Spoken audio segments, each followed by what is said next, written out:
Hi friends, class 6 के history के इस सारांश में आपका स्वागत है। सारांश में हम लोग जो आज का चैप्टर है कृषक, पशुपालक और संग्राहक जो है इसके बारे में चर्चा करेंगे।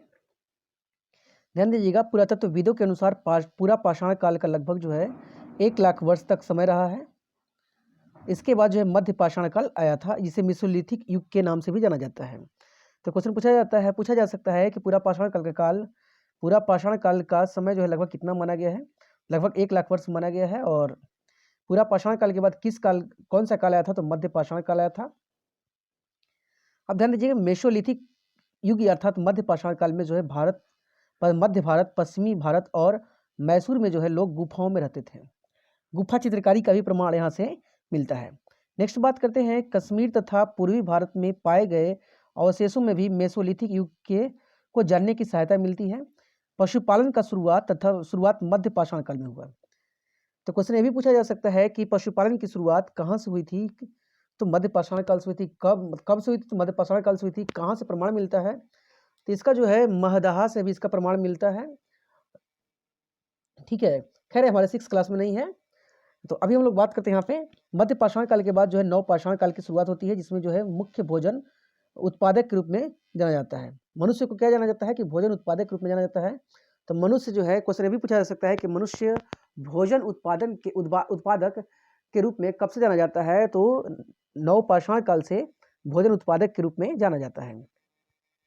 अब ध्यान दीजिएगा, अनाज के भंडारण का प्रमाण किस काल से मिलता है, तो अनाज के भंडारण का प्रमाण जो है नव पाषाण काल से मिलता है। नव पाषाण काल के मनुष्य जो है कृषक तथा पशुपालक दोनों थे। तो क्वेश्चन ये भी पूछा जा सकता है कि निम्न में से किस समय के जो मनुष्य थे वो कृषक और पशुपालक दोनों थे, तो नव पाषाण काल में कृषक और पशुपालक दोनों थे। उत्तर पश्चिम में मेहरगढ़ पाकिस्तान में स्थित है, और गुफकराल, बुर्जहोम, ये गोल्डन कोल्डिहवा, महदहा, चिरांद, हल्लूर, पोचमपल्ली इत्यादि जो है नव पाषाणकालीन स्थल है। तो क्वेश्चन पूछा जा सकता है कि नव पाषाणकालीन स्थल पोचमपल्ली किस राज्य में स्थित है, तो आंध्र प्रदेश में। नव पाषाणकालीन स्थल हल्लूर किस राज्य में स्थित है, नव पाषाण काल में, कहाँ स्थित है, तो ये आंध्र प्रदेश में। बिहार में कौन सा स्थल है जो नव पाषाणकालीन है, तो ये चिरांद है। चिरांद कहाँ स्थित है, तो छपरा में स्थित है, बिहार में। उत्तर प्रदेश का कौन सा स्थल है जो नव पाषाणकालीन है, तो कोल्डिहवा है, महदहा है। वहीं गुफकराल और बुर्जहोम जो है कहाँ स्थित है, जम्मू कश्मीर में स्थित है। मेहरगढ़ जो है, यहाँ से गेहूं का प्राचीनतम साक्ष्य मिला है, और पशुपालन का भी प्राचीनतम साक्ष्य यहीं से मिला है, पालतू भैंस का भी। ये मेहरगढ़ जो है पाकिस्तान में स्थित है, जहाँ से नव पाषाणकालीन स्थल के प्रमाण मिले हैं। अब बात करते हैं गर्तावास का प्रमाण। गर्तावास अर्थात जो है गड्ढे में रहने का प्रमाण जो है बुर्जहोम से मिला है। बुर्जहोम जो है जम्मू कश्मीर में स्थित है। तो यहाँ से क्वेश्चन पूछा गया है कई बार कि गर्तावास के प्रमाण कहाँ से मिले हैं, या फिर बुर्जहोम कहाँ स्थित है, ये दोनों क्वेश्चन पूछा गया है। ठीक है, तो गर्तावास के प्रमाण जो है बुर्जहोम से मिले हैं, और जम्मू कश्मीर में स्थित है बुर्जहोम। नेक्स्ट है यहाँ पे मेहरगढ़ के कई घरों के अवशेष मिले हैं जो चौकोर और आयताकार हैं। तो जो है मेहरगढ़ के कई अवशेष घरों के अवशेष मिले हैं जो चौकोर और आयताकार भी हैं घर। ठीक है, चिरान से जो झोपड़ियों के अवशेष मिले हैं, तो क्वेश्चन भी पूछा जा सकता है कि निम्न में से किस स्थल से झोपड़ियों के अवशेष मिले हैं, तो चिरान से झोपड़ियों के अवशेष मिले हैं।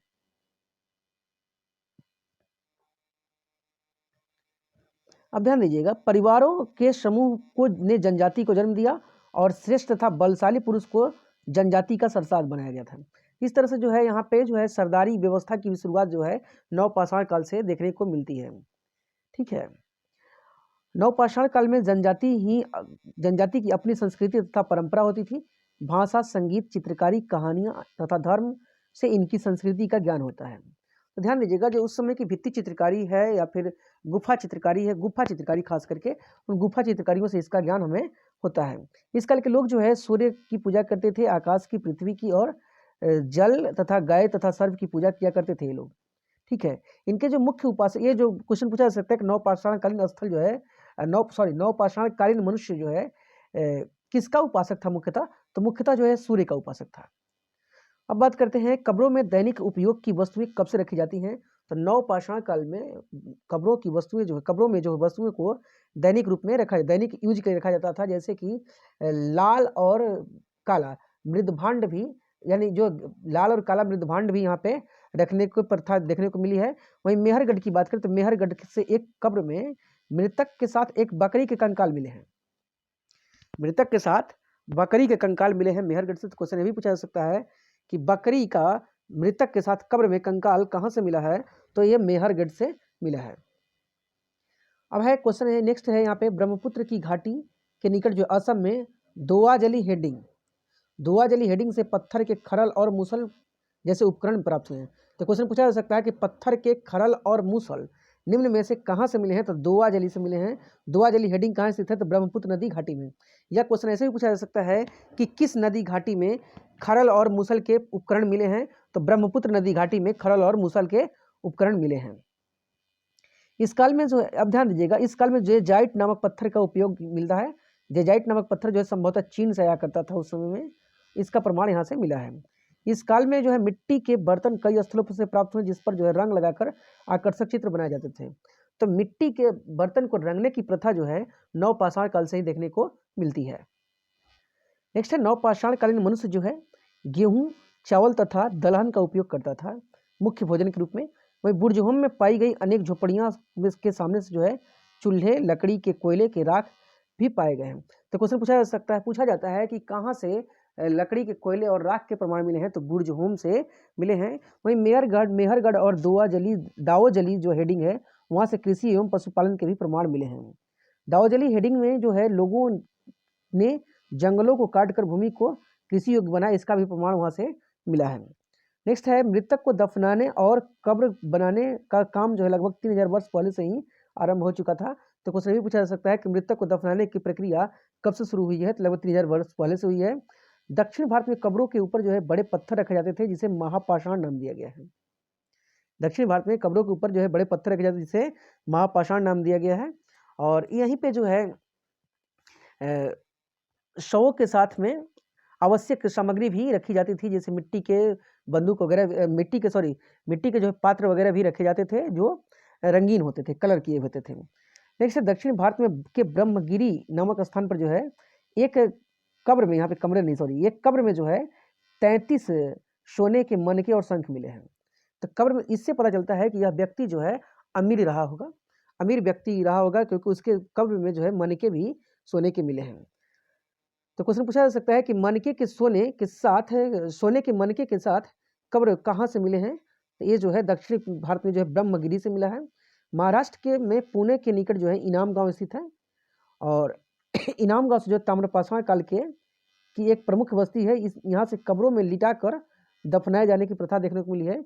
और कब्र में जो है लगभग उत्तर से दक्षिण की ओर लेटाया जाता था। इनाम गांव में जो है एक व्यक्ति को एक मिट्टी के बड़े संदूक में भी दफनाया गया है। ये भी दिखाया गया। क्वेश्चन पूछा जा सकता है कि मिट्टी के संदूक में व्यक्ति को दफनाया गया कहाँ से मिला है, तो यह इनाम गांव से मिला है। इनाम गांव कहाँ स्थित है, तो महाराष्ट्र में स्थित है। नेक्स्ट है नवपाषाण कालीन स्थलों में जो है मुख्य रूप से क्या क्या चीज मिला है प्रमाण उसका, गेहूं, चावल, जौ, मसूर, दाल, मटर, तिल आदि के बीज मिले हैं। वहाँ से फलों में जो बात करें तो बेर, जामुन, खजूर, आंवला के बीज मिले हैं। और इस काल में, यहाँ पे कॉल नहीं, इस काल में जो है भैंस, बैल, गाय, हिरण, सांभर, घोड़ा, कुत्ता, खरहा, नेवला, घड़ियाल, कछुआ, केकड़ा, मछली आदि के भी हड्डियां मिली हैं। तो क्वेश्चन पूछा जा सकता है कि हड़प्पा वासियों को किस का पता नहीं था, यानी सिंह का, बाघ का, ये सब का पता था कि नहीं था, ये सब के बारे में भी ऐसे पूछा जा सकता है। चारों में से कोई ऑप्शन 3 को इसमें का रहेगा, एक ऑप्शन नहीं रहेगा। ऐसे भी क्वेश्चन पूछा जा सकता है। या फिर ये इन जो है फसलों के नाम पे भी क्वेश्चन पूछा जा सकता है कि निम्न में से किस फसल की जानकारी नवपाषाण कालीन लोगों को नहीं थी, जैसे मक्का, दाल, मसूर, मक्का, जौ, चावल, गेहूं। तो यहाँ पे जो है मक्का हो जाएगा, क्योंकि भारत में तो मक्का ऐसे भी आया था, अमेरिका साइड से आया था, मैक्सिको अमेरिका से आया था। ठीक है, तो इस तरीके से क्वेश्चन पूछा जाता है यहाँ पे। वीडियो अच्छा लगता हो तो लाइक जरूर किया कीजिए, और ऐसे ही वीडियो देखने के लिए कृपया चैनल को सब्सक्राइब जरूर कीजिए और बेल आइकन जरूर दबा लीजिए, ताकि आपको नया से नया लेटेस्ट वीडियो आपको मिलता रहे। धन्यवाद।